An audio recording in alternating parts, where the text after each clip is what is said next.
Trigonometry for class 10, exercise 23.2, question number 11. Theta 0 degree less than equal to theta less than equal to 90 degree এর মান এর কোন মানগুলির জন্য 2 cos square theta minus 3 cos square theta plus 1 এর সত্য নির্ণয় হবে। অর্থাৎ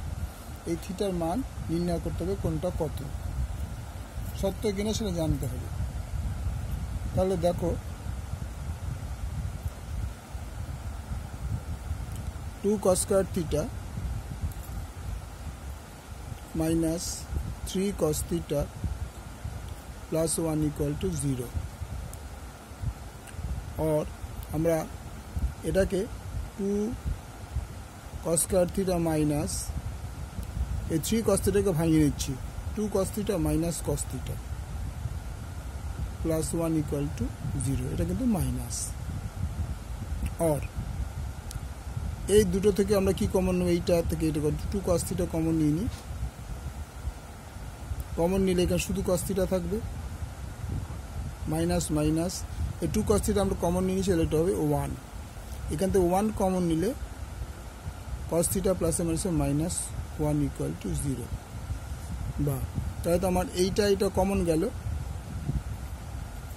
cos theta minus 1 পড়ে রইল এইটা আর এইটা 2 cos theta minus 1 is equal to 0 তাহলে হয়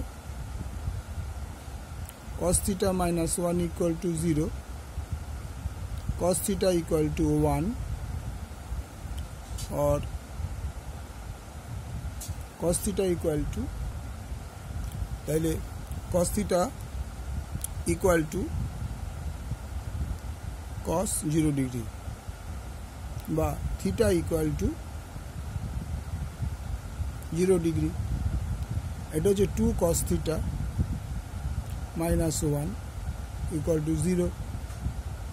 বা 2 cos theta equal to 1 বা cos theta equal to 1/2 সুতরাং theta equal to cos theta equal to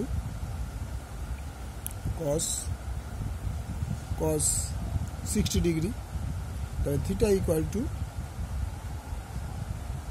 60 degree তাহলে খেয়াল করে দেখো এটা less than theta less than 0 degree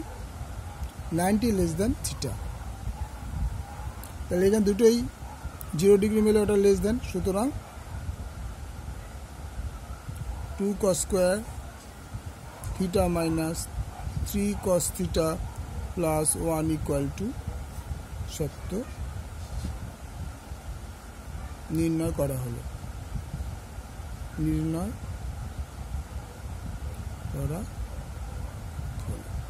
ওকে ভালো লাগলে লাইক করবে শেয়ার করে সাবস্ক্রাইব